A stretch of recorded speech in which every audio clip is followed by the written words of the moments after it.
Hi, I'm Linda, and life has thrown me more curveballs than I ever imagined. 5 years ago, I thought I hit the jackpot when I married John. He was charming, successful, and seemed to genuinely care about both me and my daughter, Emma. I already had Emma from a previous marriage, and John brought his son, Tyler, into our new blended family. I was determined to make it work, treating both kids equally and with all the love I could give. Emma, sweetie, how about we invite Tyler for movie night? I'd suggest, trying to help the kids bond. Emma would nod eagerly, always willing to try. Can we watch a superhero movie? Tyler likes those. I'd smile, proud of her. That's a great idea. Why don't you go ask him? But more often than not, Tyler would shrug off the invitation. Nah, I'm good. Got plans with my friends, he'd say, barely looking up. John would reassure me, wrapping an arm around my shoulders. He's a teenager, Linda. It's normal for him to want space. I'd nod, trying to silence my doubts. You're right, I just want us all to be close. Things took a turn 2 years ago when my parents passed away, leaving me a sizable inheritance. I was determined to use it wisely. John, I think we should set some of this money aside for Emma's future, I suggested one night as we sat together reviewing paperwork. He nodded, but something in his eyes unsettled me. Of course, but we should think about Tyler too. He's closer to college age. A twinge of unease crept up my spine. Tyler's mom is handling his college fund. Remember, we agreed on that when we got married. I know, he said, a bit too casually. I'm just saying we should keep our options open. I should have paid more attention to that moment. I should have seen the red flags. My best friend Olivia even tried to warn me. Over coffee one afternoon, she gently raised her concerns. Linda, don't you think John favors Tyler a bit too much? She asked cautiously. I bristled at first. What? No, he loves both kids equally. Olivia raised an eyebrow. Are you sure? I've seen how he is with them. It's different. I waved it off, more to convince myself than her. Blending families is hard. We're still figuring it out. Just keep your eyes open, okay? And remember, I'm here if you need me, she said, squeezing my hand. I was grateful for her support, though I didn't realize how much I'd need it in the months to come. As time went on, a nagging feeling grew inside me. Something was off with our finances. Bills I thought I paid were showing up overdue, and our savings seemed to be shrinking faster than I could explain. John, have you noticed anything strange with our bank statements? I asked one evening. He barely looked up from his phone. No, everything seems fine. Why? I don't know. Something just feels off. He finally met my eyes, his expression unreadable. You worry too much, Linda. I've got everything under control. I wanted to believe him, but then I found it, a withdrawal for $5,000 that I hadn't made. My heart raced as I dug deeper. The more I looked, the worse it got. Multiple large withdrawals, passwords changed without my knowledge. Panic set in. That night, I called Olivia. Liv, I think something's really wrong, I said, my voice shaking. She listened as I spilled everything, John's dismissive attitude, the unexplained withdrawals, the changed passwords. When I finished, she was silent for a moment. Linda, this sounds serious. You need professional help. I know a private investigator, Mike Carson. Want me to call him? I hesitated, then agreed. A week later, Mike called me into his office. The look on his face told me everything before he even spoke. Mrs. Thompson, I'm afraid I have some bad news, he began. John hadn't just been making a few unauthorized withdrawals. He'd been systematically draining our joint account, transferring large sums to an account in Tyler's name. Mike slid a document across the desk.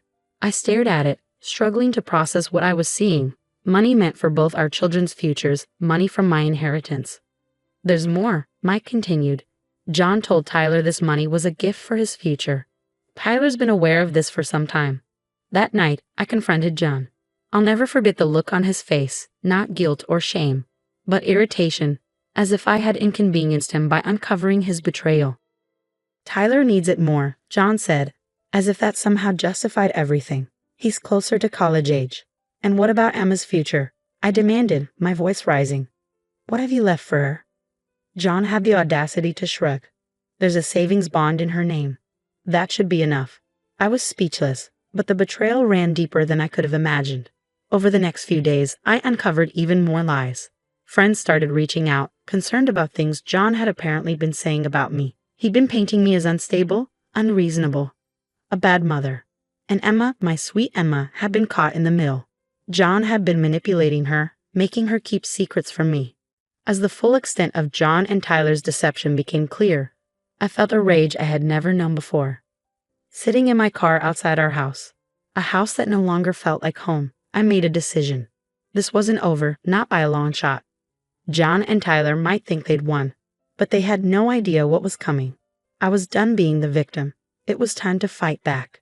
John had already proven he was willing to lie and steal, so I couldn't let him see me coming.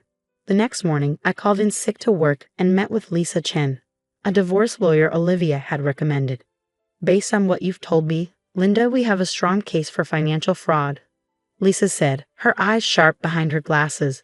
But we'll need ironclad evidence. Can you access all your financial records? I nodded, determination hardening inside me. I'll find a way. At home, I played the role of the dutiful wife, pretending I'd moved past my suspicions. John bought it hook, line, and sinker. I'm glad you've come around, honey, he said one night, kissing my cheek. I knew you'd understand eventually. I forced a smile, bile rising in my throat. Of course, dear. I trust you. Meanwhile, I was gathering evidence as if my life depended on it. I reached out to my company's IT department, spinning a story about a personal project. Hey Sarah, chirped Alex, our resident tech whiz. What can I do for you? I'm working on tracking some old transactions for a side gig, I lied smoothly. Any tips on how to trace digital money transfers? Alex's eyes lit up. Oh, I've got just the tools for that. Let me show you. Armed with Alex's tech know-how, I dug deeper into our finances. The more I uncovered, the worse it got. John hadn't just been stealing from me, he'd been cooking the books at his own company too. That night, I anonymously tipped off John's company about the embezzlement. This wasn't about revenge, it was about justice. A few days later, all hell broke loose. John came home in a panic, his face ashen. Sarah, we need to talk, he said, his voice shaking. I steel myself. This was it. Yes, we do, John. He launched into a frantic explanation about misunderstandings and mistakes, begging for my help to cover his tracks. But I'd had enough of the lies. Stop, John, I said, my voice cold. I know everything. The money you stole from our account, from my inheritance, the lies you've been telling about me, the way you've manipulated Emma, and now your little embezzlement scheme at work. John's face crumpled. He fell to his knees, grabbing my hands. Sarah, please, I'm so sorry. I'll make it right, I swear. We can fix this together. I pulled my hands away. Fix this, John. You've stolen our daughter's future. You've lied to my face for months. You've tried to turn our friends against me. There's no fixing this. But I love you, he pleaded, tears in his eyes. We can start over. Please just give me another chance. No, John, I said, my voice steady. It's too late for that. We're done. As I walked away, I felt a weight lift off my shoulders. The road ahead would be hard. But for the first time in months, I could see a future where Emma and I were free from lies and betrayal. The next few weeks were a whirlwind. I remember sitting at the kitchen table, Emma working on her homework beside me, when my phone buzzed with a news alert. Local accountant under investigation for major fraud. The headline screamed at me. My hands shook as I read the article. Emma looked up, concern in her eyes. Mom, what's wrong? I forced a smile. Nothing, sweetie, just some work stuff. But I couldn't shield her from the truth for long. The police got involved, freezing John's assets, and Tyler's, too. That same day, I filed for divorce, citing financial abuse and fraud. Lisa, my lawyer, was a godsend through it all. We've got him, Sarah, she said, her voice fierce. He won't get away with this. As the truth came to light, our friends and family were stunned. I'll never forget the look on my in-laws' faces when they learned what their son had done. We had no idea, John's mother sobbed. Sarah, we're so sorry. Tyler, confronted with the reality of his part in his father's schemes, tried to backpedal. He showed up at our door one day, all bravado gone. Sarah, I swear I didn't know where the money was coming from, he pleaded. I just shook my head. Save it, Tyler. You're old enough to know right from wrong. The hardest part was telling Emma. We sat her down one evening, and I explained as gently as I could about her father's betrayal. But why, Mom? She asked, tears streaming down her face. Why would Dad do this? I pulled her close. I don't have Sweetie, but we're going to be okay. I promise. I enrolled Emma in therapy to help her cope with the upheaval. 2 years later, life looks very different. I'm thriving in my career, having earned a promotion last month. Emma, now 12, is excelling in school and has found a passion for soccer. Mom, did you see that goal I scored? She yelled, running off the field after a game. I scooped her up in a hug. I sure did, champ. You were amazing. John is serving time for his crimes, financially ruined.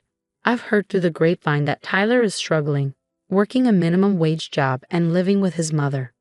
As for me, I feel vindicated, stronger than I ever thought possible. Emma and I have built a stable, loving home, free from the toxic influences of our past.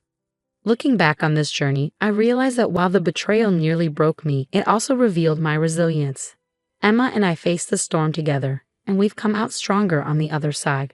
Our future is bright, filled with love, trust, and endless possibilities. And that's a happy ending I never saw coming. Now I have a question for you. If you were in my shoes, would you have given John a second chance? Or do you believe some betrayals are too deep to forgive, even when it comes to family? Share your thoughts in the comments below.